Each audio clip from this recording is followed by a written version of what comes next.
Release. Allow yourself to release and continue to release all that stuff that just feels like it's holding you back. Again, it's that clearing out the closet, clearing out the refrigerator, the stuff that's expired. Your old energy has expired. Who you used to be, you're constantly shifting, you're constantly transforming, you're constantly expanding. So why are you holding on to old versions of yourself, old habits, old addictions, old beliefs, old mindsets, old perspectives, old relationships, old dynamics, old jobs, whatever it is? Why are you still holding on? What is it that you are holding on to? What is holding you back? Because that old energy is just going to be holding you back. So allow yourself to release in order to continue to expand and bring in the new.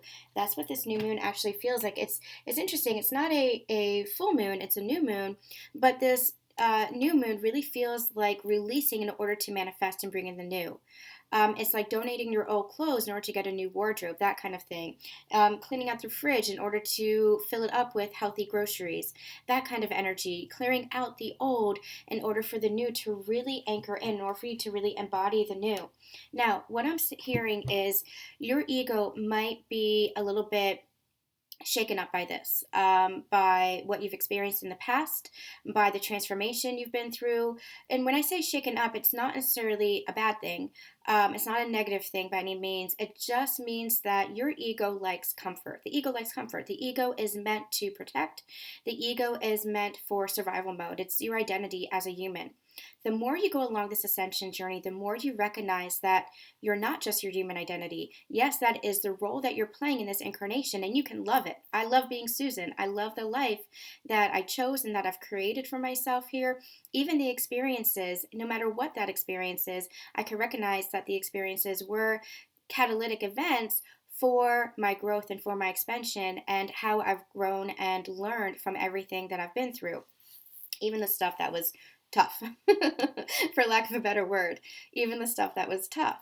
And so I love this life and I love this incarnation and I love being the identity of Susan because I know that it's not just Susan. I know that it is lifetimes that I carry with me. I know that it's all aspects of myself that I carry with me. I know that it's everybody I've loved, everything I've loved, everything that I've experienced makes up this identity of who I am. But I also don't have that attachment to Susan. I also know that I am more than Susan, that I am an eternal soul, that I am part of God's source, that I am part of the universe, that I am part of all. That is that unity consciousness. It's that awareness. It's that recognition. It's that connection to the all, so that you're not just singular, so that you are all. But in this incarnation, in this life, I am this identity. Well, ego clings to the identity. Ego doesn't recognize that expansive nature of soul because ego has been holding on for so long to only the identity structure.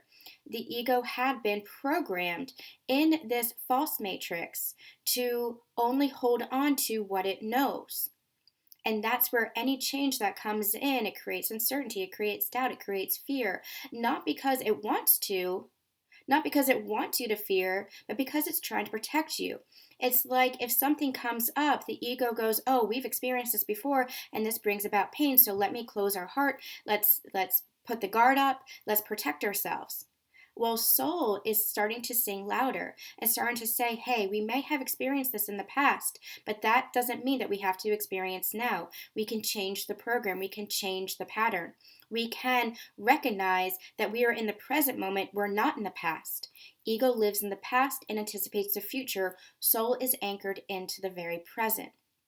Really important to understand on this journey. The more we are present with ourselves, the more we allow soul to come out and ego allows itself to quiet. We have to have ego. I used to think on this awakening journey that we needed to kill the ego, but we don't do that. We integrate it. Just like we integrate all aspects of ourselves. Just like we integrate, as we channeled a couple of weeks ago, the maiden, the mother, and the crone feminine energy. All aspects, all three aspects at once, because we are all aspects at once, just like we integrate our inner child with the adult version, the mature version of us, all aspects of ourselves, just like we are all aspects of each other. We're all aspects of God's source itself and the universe itself. It is all one. And so we integrate the ego in order to recognize that yes, we are still in the physical plane. We are still having this human experience. That is what makes us human. The ego is a human identity. But the more we're anchored into the present, the more we allow the soul to rise, and we follow the soul and we recognize that that is the truth of who we are. Ego is an aspect of us, the identity is an aspect of us. But the truth of who we are, the very crux and core of who we are, is the eternal soul. And so, what we do is we recognize, okay, maybe that is what I experienced in the past, but that doesn't mean that I have to experience that again. It doesn't mean that I have to experience it now. When we get caught in the loop, when we get caught in the karma, is when our pain patterns continue to replay. But we have that awareness, we have that consciousness to be able to break through that programming and break through that patterning. That is what this release is all about. It is allowing us to move into the higher version of ourselves.